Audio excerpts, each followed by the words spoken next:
అందరికీ and guest అందరికీ ధన్యవాదాలు. అండ్ నేను 6th నుంచి 6వ తరగతి నుంచి ఇక్కడ చదువుకున్నాను. 6 నుంచి 10వ తరగతి వరకు ఇక్కడ చదువుకున్నాను. అండ్ ఇంటర్మీడియట్ కూడా ఇక్కడే చదివాను. అండ్ ఇంటర్మీడియట్ ఎప్పుడైతే నేను చదివానో అప్పుడు హెచ్సిఎల్ అనేది రాలేదు. జస్ట్ ఫస్ట్ మా బ్యాచే, ఇంటర్మీడియట్ ఫస్ట్ మా బ్యాచే జరిగింది. అప్పుడు హెచ్సిఎల్ అనేది ఇంట్రడ్యూస్ చేయలేదన్నమాట. తర్వాత మా నెక్స్ట్ బ్యాచ్కి హెచ్సిఎల్ అనేది ఇంట్రడ్యూస్ చేశారు. ఆర్ఎల్స్ నేను హెచ్సిఎల్ అయినా జాయిన్ అవుతుండే. ఎందుకు అంటే మేము ఇప్పుడు మాకు జాబ్ వస్తుందో లేదో మాకు కన్ఫర్మేషన్ లేదు ఇఫ్ మేము బీటెక్కి వెళ్ళామా అంటే. బికాజ్ నేను చాలా నైట్స్ జాబ్ వస్తుందా లేదా అనేసి చాలా స్ట్రగుల్ అయ్యి చాలా ఫేస్ చేశాను.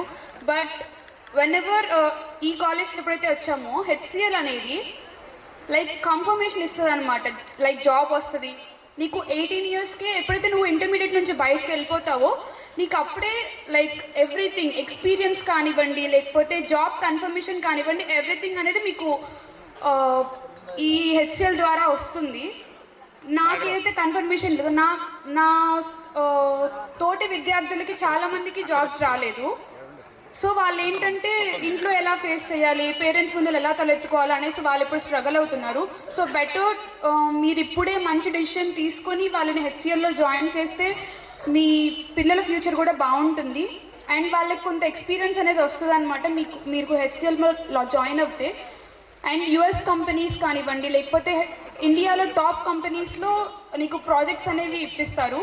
బేసికలీ మీకు ఇప్పుడు ప్రాజెక్ట్స్ అంటే ఐడియా లేకపోవచ్చు, బట్ ఎప్పుడైతే మీరు బీటెక్ నుంచి బయటకు వస్తారో అప్పుడు నీకు ప్రాజెక్ట్స్ అంటే ఏంటో తెలుస్తుంది అనమాట. లైక్ ఒక వెబ్సైట్ డిజైన్ చేయడం కానీ, లేకపోతే ఒక బిల్డింగ్ కన్స్ట్రక్ట్ చేయడం కానీ, డిజైనింగ్ కానివ్వండి. సో ఇలాంటివి అనేవి ప్రాజెక్ట్స్ అనమాట.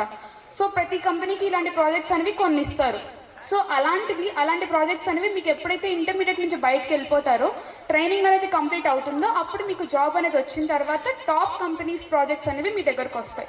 సో బెటర్ మీరు ఇప్పుడే మంచి డెసిషన్ తీసుకొని హెచ్సిఎల్లో జాయిన్ చేస్తే మీ పిల్లల ఫ్యూచర్ కూడా బాగుంటుంది. And at the same time ఈ స్కూల్ అనేది ఫస్ట్ ఆఫ్ ఆల్ ఎడ్యుకేషనే కాదు, ఫస్ట్ పిల్లలు ఎదగాలి అంటే వాళ్ళకి మెయిన్ క్యారెక్టర్ అనేది ఇంపార్టెంట్. వాళ్ళు ఎలా పెరిగారు, వాళ్ళు ఏ ఎన్విరాన్మెంట్లో పెరిగారు అనేది ఇంపార్టెంట్. సో ఆ ఎన్విరాన్మెంట్ కనుక కరెక్ట్గా ఉంటే మీ పిల్లలు బాగుంటారు. అండ్ మా చెల్లెళ్ళు కొంతమంది ఉన్నారనమాట, వాళ్ళు పెద్ద పెద్ద స్కూల్స్లో చదువుకున్నారు. బట్ వాళ్ళకి ఏంటంటే బూతులు అలాంటివి వస్తాయి. సో ఎన్విరాన్మెంట్ అనేది బాగోదు. బికాస్ నెంబర్ ఆఫ్ పీపుల్ ఎక్కువయ్యే కొద్ది ఆ ఎన్విరాన్మెంట్ అనేది సరిగ్గా ఉండదు.